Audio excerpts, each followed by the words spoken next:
G'day teenagers, and welcome to day 20 of Project 15. Today we're reading from Genesis 29 and we're looking at Jacob's marriages. So pause now, read the passage and come back.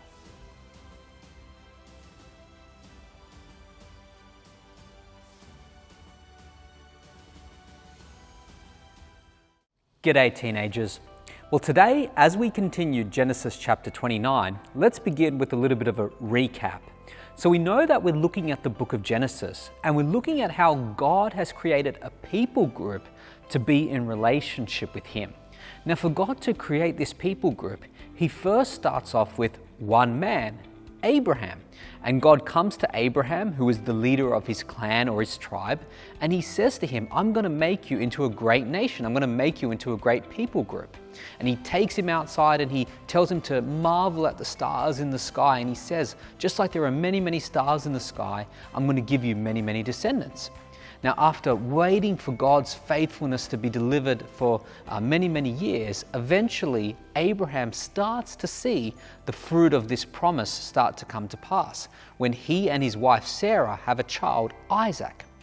As we've looked at in the last few episodes, Isaac himself will grow up and get married to a lady whose name is Rebecca.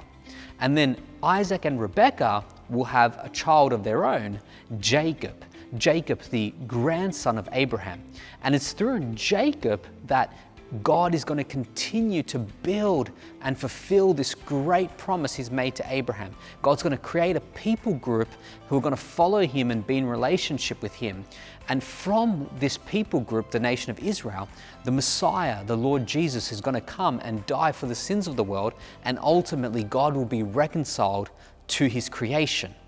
But as we look at Genesis chapter 29, we have to recognize, in order for Jacob to start having children of his own, in order for the promises of God to continue, he first needs to get a wife of his own. And in Genesis chapter 29, we're going to read the story of brokenness about how Jacob ends up having a wife of his own. But as we read this story, we're going to recognize that Jacob not only has one wife, but he ends up having two wives. And I want to just say, teenagers, it's important for us to always remember when we encounter things like this in the Bible isn't describing this to say that Jacob does the right thing. The players in this story don't do the right thing. They are sinful and wicked and broken, just like you and I are. But because God is faithful, He can redeem the situation and work it for good ultimately. Jacob will end up having two wives, Rachel and Leah. Now, we call this polygamy, and the Bible never endorses polygamy. The Bible encourages that there should be one man and one woman in a marriage relationship, in a marriage covenant. This is how God has intended it from the beginning. But even though there is brokenness, God will still be faithful and He will still work the situation for good. So let's read now from Genesis chapter 29, and I'm going to pick up roughly halfway through our reading today. After Jacob had stayed with Laban for about a month. Now, Laban was Jacob's uncle. Laban said to him, "You shouldn't work for me without pay just because we are relatives. Tell me how much your wages should be."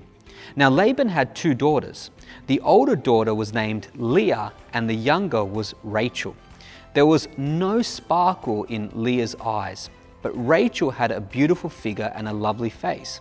Since Jacob was in love with Rachel, he told her father, "I will work for you for 7 years if you'll give me Rachel, your younger daughter, as my wife."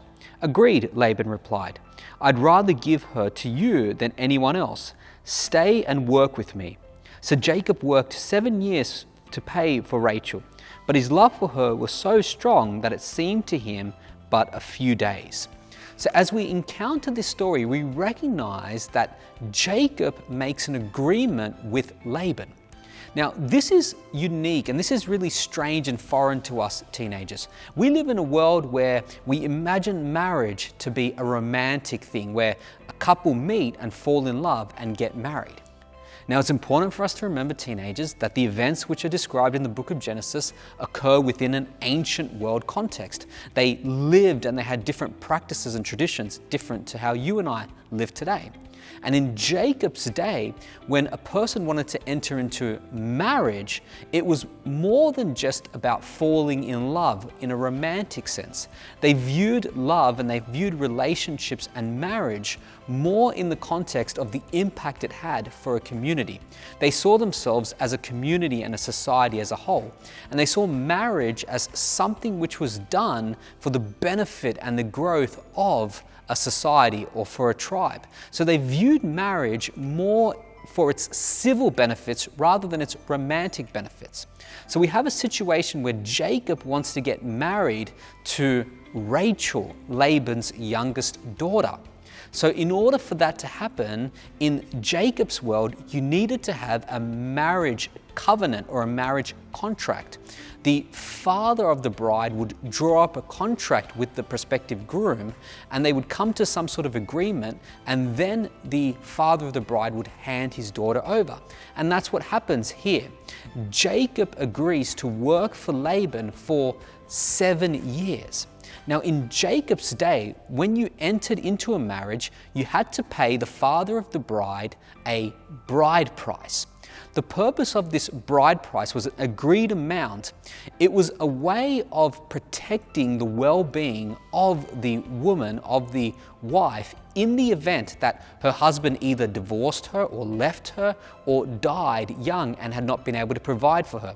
The purpose of this bride price was to ensure that should anything happen which fractured the marriage, or should the husband die, the woman would be adequately and financially cared for.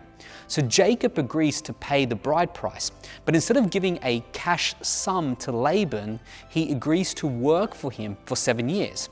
If you couldn't afford to pay the bride price, you could work for somebody in order to adequately compensate them. Now, in Jacob's day, the average bride price, and these figures vary depending on which scholars you're reading, but the average bride price would have been roughly the equivalent of about 3 to 4 years worth of a laborer's work. So the fact that Jacob works 7 years demonstrates how deeply he loved Rachel.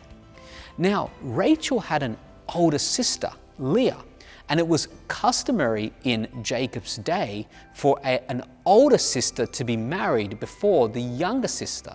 So the expectation would be that although Laban has agreed for Jacob to marry his youngest daughter, the cultural expectation should actually be that first his eldest daughter should actually get married.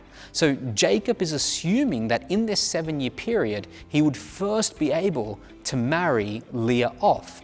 And the text says that Leah's eyes were weak, or in our translation, it says that there was no sparkle in Leah's eyes. Now this phrase is very difficult to interpret, teenagers. It's actually a Hebrew idiom.